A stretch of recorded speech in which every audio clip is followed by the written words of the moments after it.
Morning मित्रांनो. आज आहे रविवार 28 जून 2026. आज मी तुम्हाला सोनं चांदीविषयी बऱ्याच गोष्टी समजून सांगणार आहे. आपला व्हिडिओ बराच काळ आलेला नाही आहे. तर ह्याला कारण मार्केटचे जे वेगवेगळे तर्क होते, डिफरन्स ऑफ ओपिनियन ज्याला म्हणता येईल. तर हे वेगवेगळ्या पद्धतीत होते. म्हणजे एक बाजू म्हणत होता, म्हणजे उदाहरणार्थ चायनानी मेमध्ये 175 टन्सची विक्री केली. तर दुसरीकडे बातमी होती की चायनानी मेमध्ये 163 टन चांदीची खरेदी केली. आता ह्याची सांगड कशी घालावी हे कळत नव्हतं. कारण दोन्ही बातम्या खऱ्या वाटत होत्या. कारण दोन्ही बातम्या अगदी प्रॉमिनंट वेबसाईट्सवरती होत्या, न्यूज एजन्सीवरती होत्या. तर असे प्रॉब्लेम्स होते. त्याच्यामुळे मी व्हिडिओ बनवत नव्हतो की कुठेतरी स्टेबल होऊन दे, काहीतरी हाताशी पॉझिटिव्ह लागून दे, मग तुम्हाला सगळी कारणं सांगता येतील, सगळ्या गोष्टी व्यवस्थित समजून सांगता येतील, म्हणून मी थांबलेलो होतो.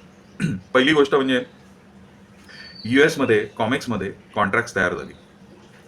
तर ही कॉन्ट्रॅक्ट सगळी सेल साईडला होती, सोनं आणि चांदी दोन्हीला. तर त्याच्यामुळे सोनं चांदी घसरत गेलं आणि वीक हँड्समध्ये जे सोनं चांदी होतं त्यांनी ते धपाधपा विकायला सुरुवात केली, किंवा कॉन्ट्रॅक्ट्समधनं फायदा कमवण्याकरता त्यांनी ते सेलचे कॉन्ट्रॅक्ट चालू केले. तर अशाही पद्धतीमुळे प्रॉब्लेम हा वाढत गेला, डॉमिनोज इफेक्ट चालू झाला आणि सेल हा वाढत गेला आणि किंमत घसरत गेली. ॲक्च्युली US मध्ये फिजिकली काहीही विकलं गेलेलं नाही आहे, सगळं कॉन्ट्रॅक्टवर विकलं गेलेलं आहे. फिजिकल परिस्थिती आहे तशीच आहे, त्याच्यामध्ये कुठल्याही प्रकारचा बदल झालेला नाही. त्याच्यामुळे काय झालंय की हाय पॉईंट्सपासनं सोनं आणि चांदी हे म्हणजे चांदी ही 60% पडलेली आहे. हे डीप करेक्शन झालेलं आहे. सोनंही चांगल्या प्रकारे पडलेलं आहे. तर त्यालाही डीप करेक्शन म्हणता येईल, कारण सोन्याच्या मानाने ही करेक्शन खूप मोठी आहे. तर त्याच्यामध्येही डीप करेक्शन म्हणता येईल. लोकांचा कॉन्फिडन्स याच्यामध्ये कमी झाल्यामुळे ही सोनं विकलं गेलं, चांदी विकली गेली आणि त्याच्यामुळे अजून फॉल होत गेला. त्याच्यानंतर फेडचे इंटरेस्ट रेट हे कमी होण्याच्या ऐवजी स्थिर जरी आत्ता राहिलेले असले तरी इन फ्युचर म्हणजे सप्टेंबरमध्ये वगैरे आशा आहे की ते वाढले जातील. ते वाढले जाण्याच्या भीतीने सुद्धा सोनं चांदी घसरलेलं आहे. दुसरी गोष्ट म्हणजे डॉलर हा मजबूत करण्याकरता ट्रम्प प्रशासन म्हणा किंवा तिथल्या गव्हर्नमेंटनी किंवा तिथल्या व्यापाऱ्यांनी डॉलर मजबूत करण्याकरता सोनं चांदी विक्री केलेली आहे कॉन्ट्रॅक्ट्समध्ये. तर त्याच्यामुळे डॉलर मजबूत झाला, डॉलर इंडेक्स मजबूत झाला आणि डॉलर इंडेक्स मजबूत झाला की सोनं चांदी घसरतं, हे आपल्याला सगळ्यांना माहितीच आहे. तर ते एक मोठं कारण घडलं. त्याच्यानंतर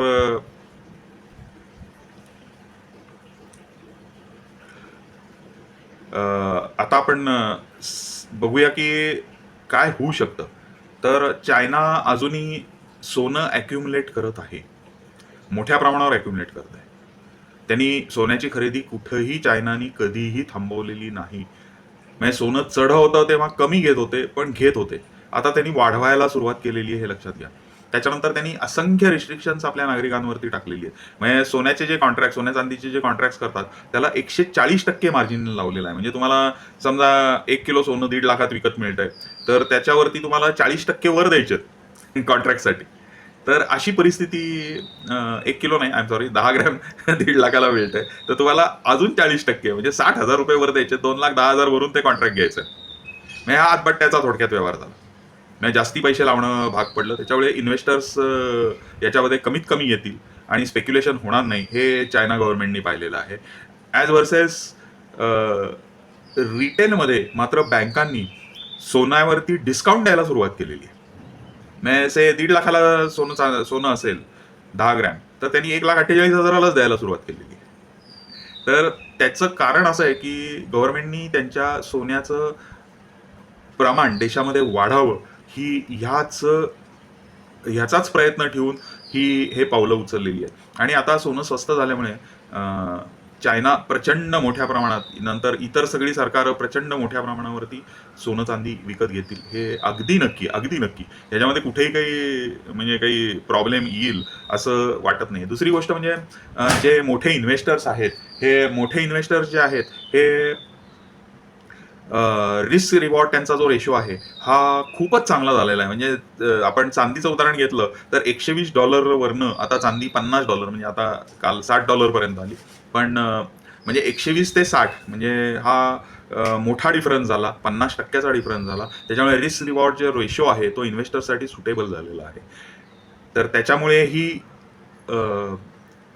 सोनं चांदी वर जाण्याची शक्यता मोठी आहे. मगाशी एक पॉईंट तुम्हाला सांगायचा राहिला की US मध्ये AI मध्ये जो फोमो आहे त्या फोमोचा शिकार असंख्य मंडळी झालेली आहेत आणि त्यांनी सोन्यातले पैसे चांदीतले पैसे काढून AI स्टॉक्समध्ये टाकलेले आहेत आणि AI स्टॉक्स वेड्यासारखे वाढत होते.